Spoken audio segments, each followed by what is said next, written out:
The islands of Orkney lie scattered across the cold waters north of Scotland, where the North Sea and the Atlantic Ocean collide. It is a place of wind and salt, of long grey horizons and restless tides. Here the land is low and treeless. Peat fires burn low in hearths that have glowed through centuries of storms. And in the long winter nights, when the sea wind rattles the shutters and the dark comes early, the old stories are still told. Stories of troughs and selkies, stories of the sea that sometimes gives and sometimes takes. But among all the creatures whispered about in Orkney, none is spoken of with more dread than the Nuckelavee. It is not a mischievous fairy or a wandering ghost. It is something older, something cruel, something that rises from the sea. And when it comes ashore, sickness follows. Crops fail, animals die, and the air itself seems to rot. Descriptions of the Nuckelavee come almost entirely from the islands of Orkney, passed down in oral tradition long before they were ever written. When folklorists finally recorded the tales in the 19th century, they found something remarkable. Everyone described the same creature. A monstrous being that looked like a horse and a rider fused into one body, but not in any natural way. The horse portion was enormous, black or pale grey, like drowned flesh, with legs that could gallop faster than any living horse. From its back rose the torso of a man, or something that had once been a man. Its arms were long enough to reach the ground. Its head rolled grotesquely from side to side. And worst of all, the creature had no skin. Its muscles and veins were exposed, glistening wet and raw, as though the flesh had been flayed away. The breath of the Nuckelavee was said to carry the smell of decay, and wherever that breath touched the land, crops would wither and livestock would fall ill. The creature's mouth hung wide, showing yellow teeth. Unlike many monsters in folklore, the Nuckelavee did not dwell in forests or mountains. It belonged to the sea. Fishermen sometimes claimed they had seen something enormous moving just beneath the surface of the water during moonless nights, a shape that rose and sank again, like a whale, but far larger. Sometimes storms would strike the islands without warning. Boats would vanish, and afterwards strange hoofprints would appear along the shoreline. Hoofprints far larger than any horse. The Orcadians believed that the Nuckelavee spent most of its time beneath the waves, only emerging when something angered it. And when it came ashore, it brought ruin. One of the most famous stories connected to the Nuckelavee involves the kelp fires of Orkney. In the 18th and 19th centuries, islanders burned large piles of dried seaweed along the shore. The ash produced by these fires contained soda, which was used in glass making and soap production. But according to local legend, the Nuckelavee hated the smoke. People believed that a creature lived beneath the seaweed beds along the coast, and when the kelp was burned, the smoke drove it into terrible fury. During those times, terrible sickness would sweep through the islands. Livestock would die suddenly, crops would fail, children would fall ill with fevers that no doctor could explain. The islanders believed the Nuckelavee was responsible, that the creature rose from the sea to punish them.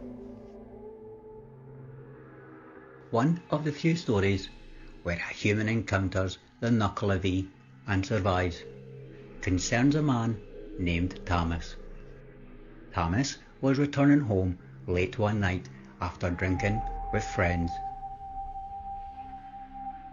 The road ran along the shoreline, and the moon hung low over the water.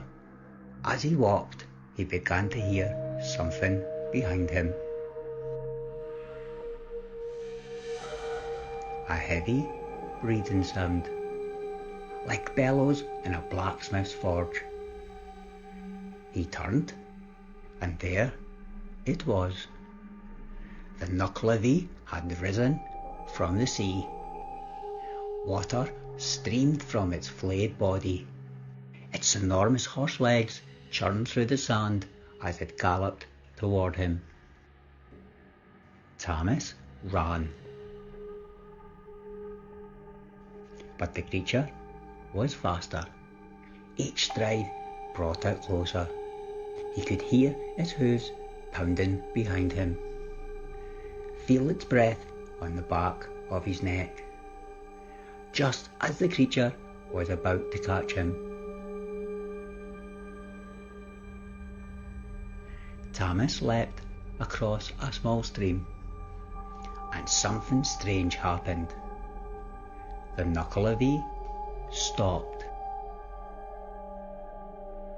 It paced back and forth along the bank, snorting in rage. But it would not cross the water. The creature howled, then turned and galloped back toward the sea. Tammas collapsed in the grass, shaken. The people of Orkney believed something very important. The Nuckelavee could not cross fresh running water, and that small stream had saved his life. Some versions of the legend claim the Nuckelavee is more than just a monster. They say it is the father of demons, the creature responsible for sending illness into the world. Old Arcadian tales claim that many diseases, once blamed on curses or witchcraft, were actually the work of the Nuckelavee. If crops failed, if animals sickened, if a strange plague spread across the islands. People said the creature had ridden across the land during the night, breathing its foul breath upon the fields. Its breath was said to cause blight in crops, epidemics among cattle, fever among humans. In this way, the Nuckelavee became a symbol of unpredictable disasters that plagued island life. The most detailed description of the Nuckelavee was recorded in the late 19th century by folklorist Walter Traill Denison. Denison collected stories from Arcadian islanders who had grown up hearing the legends directly from older generations. One elderly storyteller described the creature in chilling detail. He said that Nuckelavee's head was 3 times the size of a human's. Its mouth stretched across its face. The horse body beneath it had enormous fins instead of a mane, and its veins pulsed visibly beneath the raw flesh. According to this account, the creature's arms were so long they could drag along the ground while it rode. This description has become the standard image of the Nuckelavee in modern folklore. Even today, some Orcadian fishermen say there are places along the shoreline where the sea feels wrong, where the water lies strangely still, where the wind drops suddenly, even during a storm, and where the horses on nearby farms become restless. Those who know the old stories sometimes say it is best not to linger there, because the sea around Orkney has a long memory, and some things that dwell beneath its surface have never truly left. Unlike many creatures in folklore, the Nuckelavee has never entirely faded from local imagination. Even today, the story is told across the islands, perhaps because it embodies something deeply tied to island life: the power of the sea, the fragility of crops and livestock, the sudden disasters that can strike remote communities. Or perhaps it is simply because the creature is too terrifying to forget.